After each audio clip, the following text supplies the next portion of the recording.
e você assistirá a seguir é apenas um corte. Continue ajudando o Rio Grande do Sul utilizando nosso Pix, contatoliterascience@gmail.com.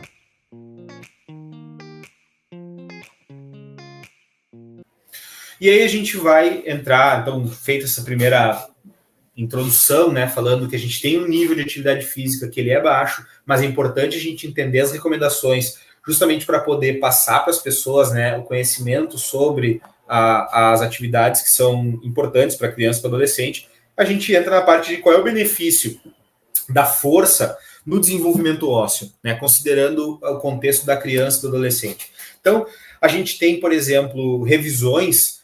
Essa aqui é uma revisão falando sobre o treinamento de força, o treinamento resistivo em geral na criança e no adolescente, quais são os benefícios. Existem vários benefícios a nível cardiovascular, a nível de adiposidade, de risco de lesão, cognição, atividade física. E a gente tem aqui a questão do desenvolvimento ósseo, né, o desenvolvimento esquelético.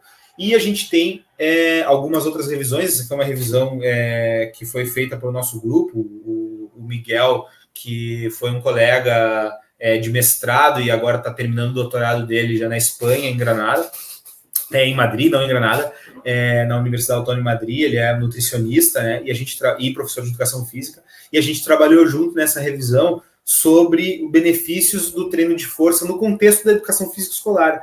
E a gente foi levantando todas as evidências relacionadas a cada um dos benefícios. E um dos blocos importantes que tinha muita evidência era sobre justamente a massa óssea, ou desenvolvimento ósseo, a partir de intervenções com treinamento de força na classe de educação física, na aula de educação física escolar. Então, para a gente entender, né, essa relação entre o exercício e a parte de desenvolvimento de saúde óssea, aí aqui eu já vou mostrar alguns dos estudos que foram desenvolvidos durante o meu doutorado.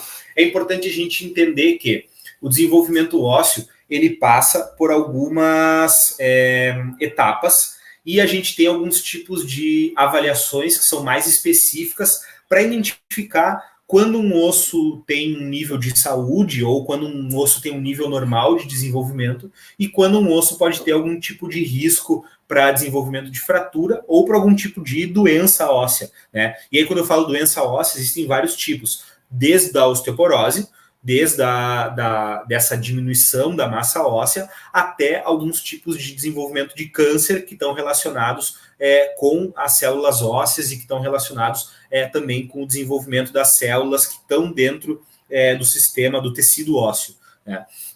Então, uma das principais avaliações que a gente tem é a avaliação da densidade mineral óssea.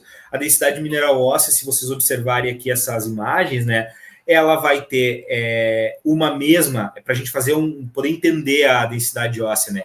Imagine uma mesma quantidade de osso, aonde nesse primeiro quadro aqui a gente, por exemplo, essas duas vértebras, imagine que elas têm o mesmo tamanho, tá? Mesmo tamanho.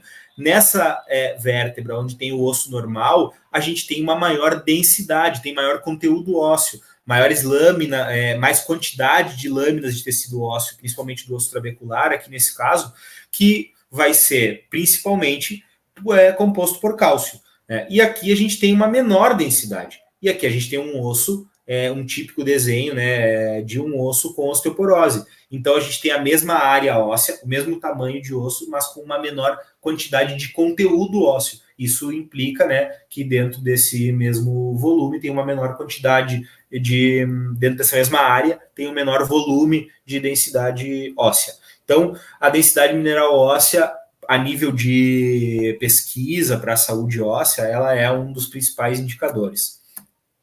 E isso tem a ver com o próprio desenvolvimento ósseo, né? E a gente vai entendendo a relação entre exercício e saúde óssea, entendendo, né, só para relembrar que o osso ele tem um processo de reformulação do seu tecido que ele é constante ao longo de toda a vida. E isso passa fundamentalmente pelas células ósseas, que vão ter características específicas. A gente vai ter as células, os osteoclastos com característica específica, que aqui a gente tem uma imagem real, né, de ir deteriorando o tecido ósseo, e essa deteriorização ela é benéfica para o osso, porque permite com que as outras células ósseas, os osteoblastos, possam gerar um novo tecido, e esse novo tecido ele vai se fortalecer, esse novo tecido ele vai ser mais rígido, e também isso auxilia durante o processo de crescimento para que os ossos possam crescer em área, secção transversa, em longitude também, e isso colabora com o crescimento esquelético no geral.